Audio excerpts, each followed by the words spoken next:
reveal the secret strategies used by tax experts to legally reduce or even eliminate your capital gain tax in Australia. The Australian tax system offers legitimate ways to help you reduce or avoid capital gain tax, especially when selling your investment property. You work hard to make a profit, but taxes can take a big chunk unless you know the right moves. I will provide you with the strategies. These are the same strategies provided by tax advisors to their high net worth clients. First, let's quickly break down what CGT is and how it is calculated. When you sell an asset, such as an investment property, and make a profit, that profit is subject to capital gain tax. The formula is simple. Capital gain equal to proceeds less cost base. So proceeds is the money that you receive from the sale.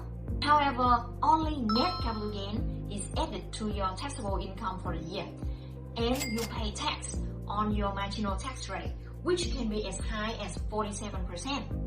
The good news is the mysterious elements between capital gain and net capital gain are ways to reduce or even eliminate CGT, especially on your investment property. Let's explore how to minimize each element of the capital gain and discuss additional steps you can take on personal level to reduce your tax liability. So, Section 102-5 of the Income Tax Act will clarify how to calculate net capital gain. So we start off with capital proceeds less cost base equal capital gain. We can take the capital gain less the total capital loss. Any capital losses incurred in the same year or carry forward from previous year, you can use to offset the capital gain. And then you have the net amount. This net amount you can reduce by the 50% general discount, which is available for individual and trust if the property was held for more than 12 months. And then with the net amount, you can apply the small business CGT concessions. So if eligible, you can get an additional 50% active asset reduction, or defer again using rollover, or even eliminate using 15-year exemption or retirement exemption. The first method to reduce the capital gain is to increase the cost base as much as you can. The higher the cost base, the lower your capital gain.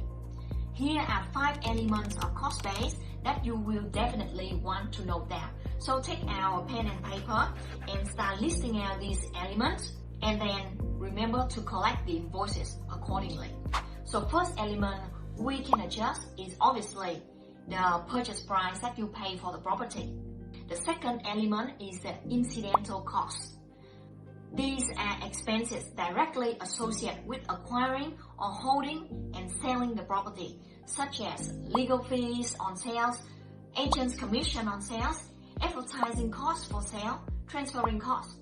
And if you want a full list, we can look at Section 110-35 of the Income Tax Act, which lists out all 10 types of incidental costs. So let's look at that together.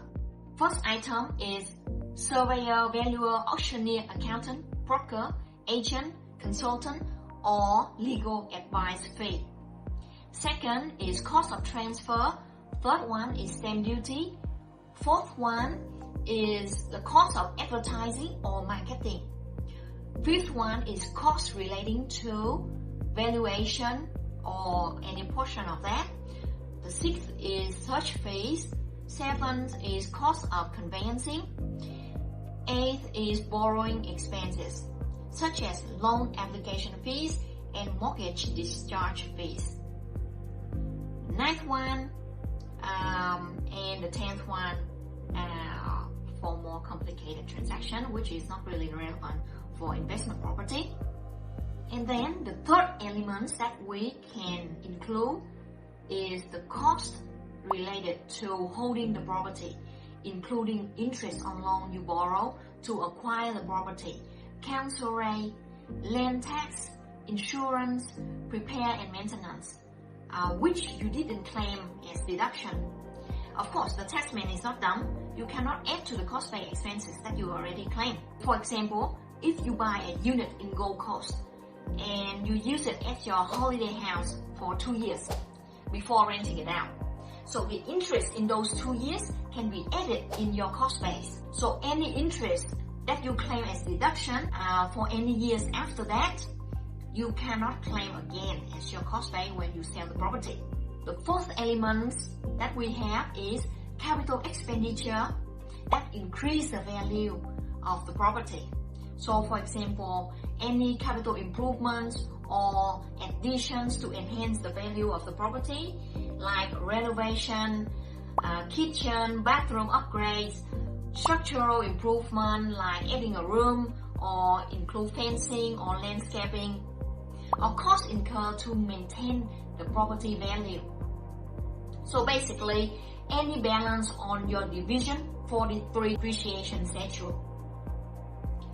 And the last one is the fifth element. This is capital expenditure in relation to establish, preserve, or defending the title.